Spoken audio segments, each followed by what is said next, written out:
Myself, Dr. S. Das Gupta from Pharmacology Department. Today we'll discuss a new chapter, that is the drugs for psychiatric illness. That is comes under psychopharmacology. So today we'll discuss the introductory part of psychopharmacology. This psychopharmacology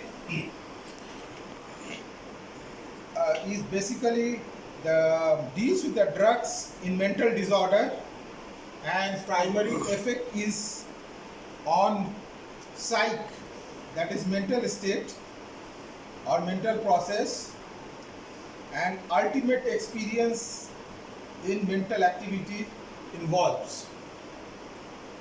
Now, what happens when this group of drug is used? Now it is said that there is finally electrochemical changes occurs, and that helps in or modifies the transmission of impulse in brain, and that exerts the uh, effect of psychiatric drug on patients. Now, in the last 50 years, there is major changes in psychiatric psychiatric treatment. Drugs which have been used now, they have got specific salutary effect on mental illness. Earlier days, the drugs were the generalized drug which was used in many types of psychiatric illness, but nowadays more or less a specific drug is available for a specific type of psychiatric illness. Now the trend has turned from custodial care to of the patient to his place in the community. Earlier days, whenever there is psychiatric illness, usually patient is sent initially to the mental asylum. There are 4 or 5 mental asylums in India. In our part, nearest is the Ranchi Kake Mental Hospital. Earlier days, the majority of these patients were sent to this Kake Mental Hospital. But nowadays, with the advancement of psychopharmacology, the patient can well be treated in his place in the community. There is no longer need of this custodial care, excepting a few. Now, this psychiatric illness is often difficult to categorize. So, from a clinical point of view, we can divide the mental illness into two basic groups. That is the psychosis and neurosis. This this psychosis. Now the first slide. First slide. Second slide.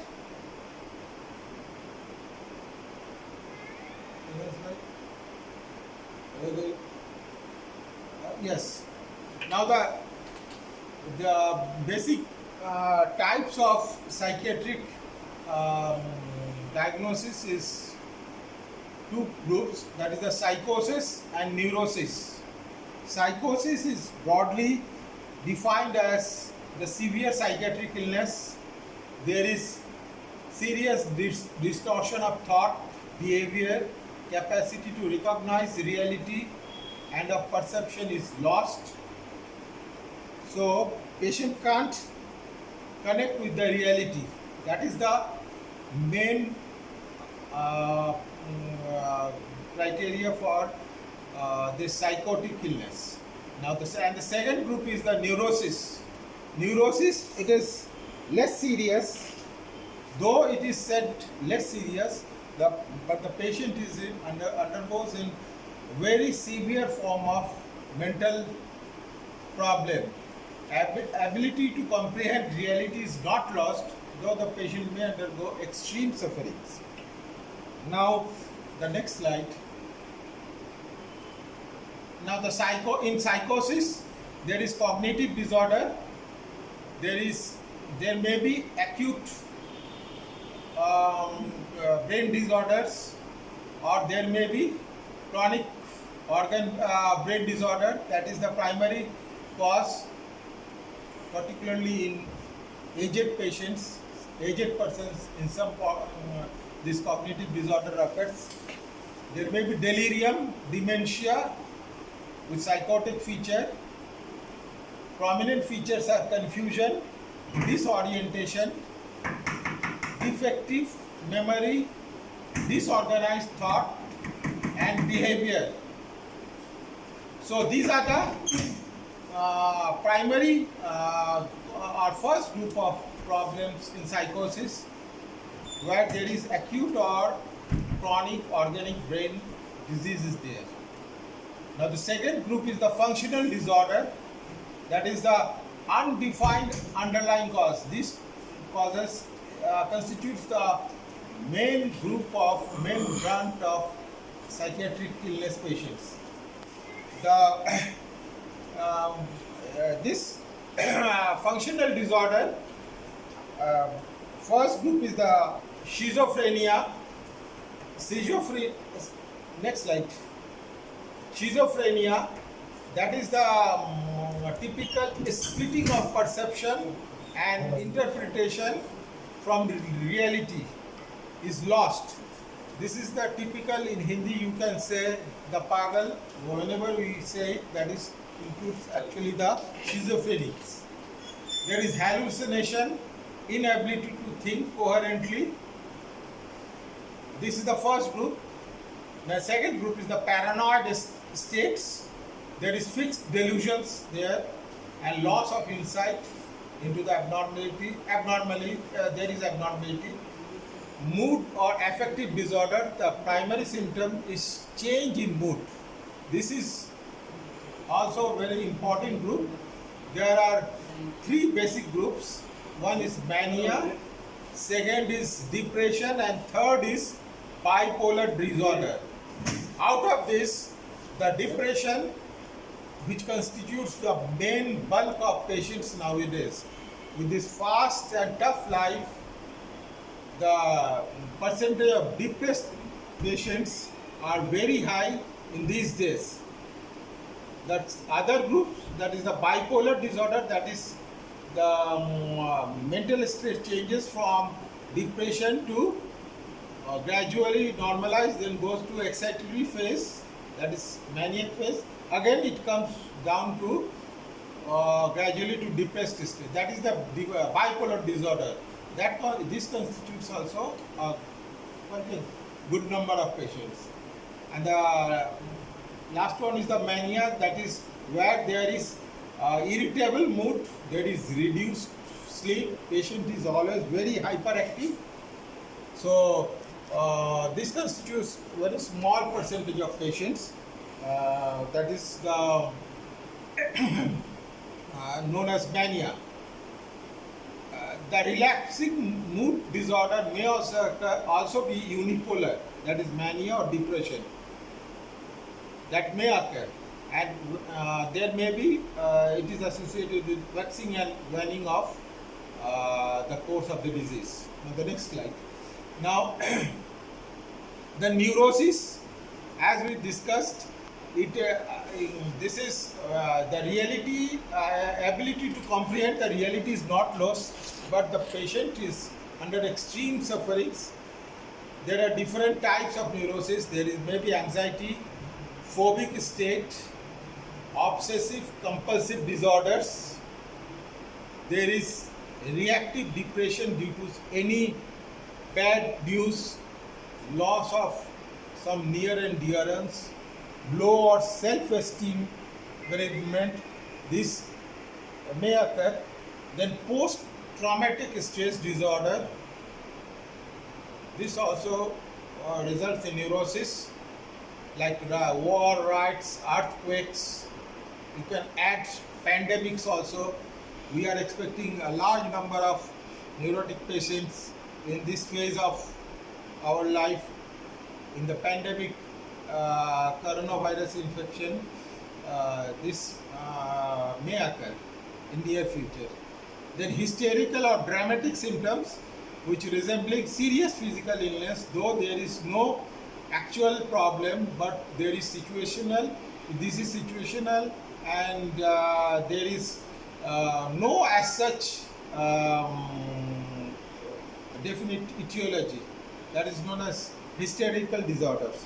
So these are the two groups. There may be a third group. Next slide. That is known as psychoneurosis. In this group of patients, some symptoms of psychosis, some symptoms of neurosis may be there. There is overlapping of symptoms.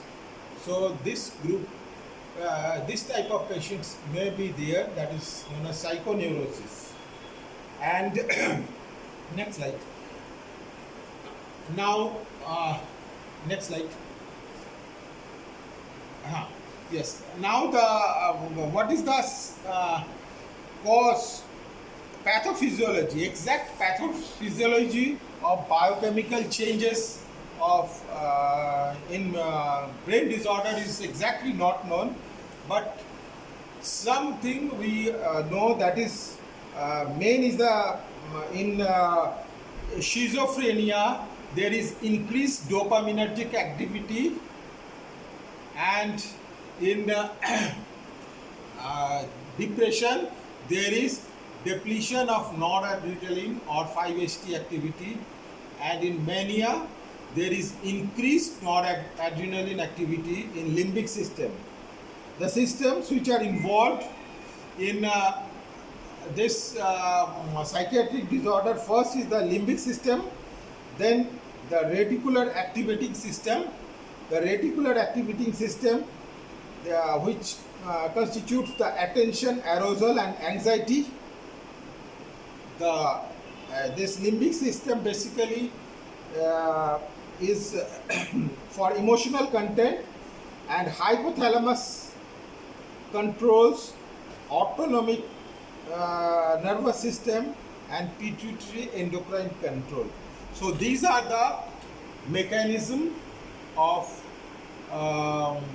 by which this psychiatric illness occurs.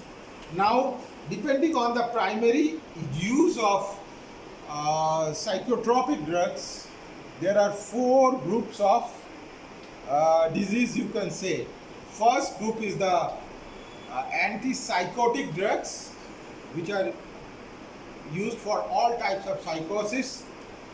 Second group is the anti-anxiety drug, used for anxiety and phobic states. And third group is the drugs for affective disorder, that is the drugs for that is the antidepressants for depression, which constitutes, as I said earlier, large number of patients, and antimaniacs for as a mood stabilizer. And there is also a fourth group that is known as psychotomimetic drug. This psychotomimetic drug is basically drugs of abuse, which are very widely abused in Western countries, and also to some extent in our country also. So there are 4 groups of drugs. Now the previous slide. Now now we will discuss the first group, that is the antipsychotic drugs. There are a large number of drugs. I have chosen the selective drugs. The first group is the phenothiazide group, which is the main group. First drug is the chlorpromazine, triflupromazine. Then in piperidines, there is thioridazine. Then the third group is piperazine side chain, where the drugs are trifluperazine, flufenazine. These are the first group, that is phenothiazines. Then butyrophenones, this is the haloperidol, trifluperidol, penfluridol, very important group, widely used. Third group is the thiazanthine, drug is the flupentixol. Then other heterocyclics, that is the pymosite, loxapine. Then some atypical antipsychotics, the clozapine, aripiprazole, risperidone, ziprasidone, olanzapine, amisulpiride, quetiapine, and zotapine. Except this, there are also other large number of drugs.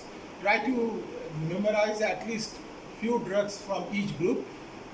We'll discuss the pharmacological actions or other things in the next class. Last slide, please. Just go through the classification. Next slide. Okay. Thank you. In the next class, we will discuss the pharmacological actions of psychotropic, the major drugs for major psychosis, the psychiatric drugs and its uses. Okay.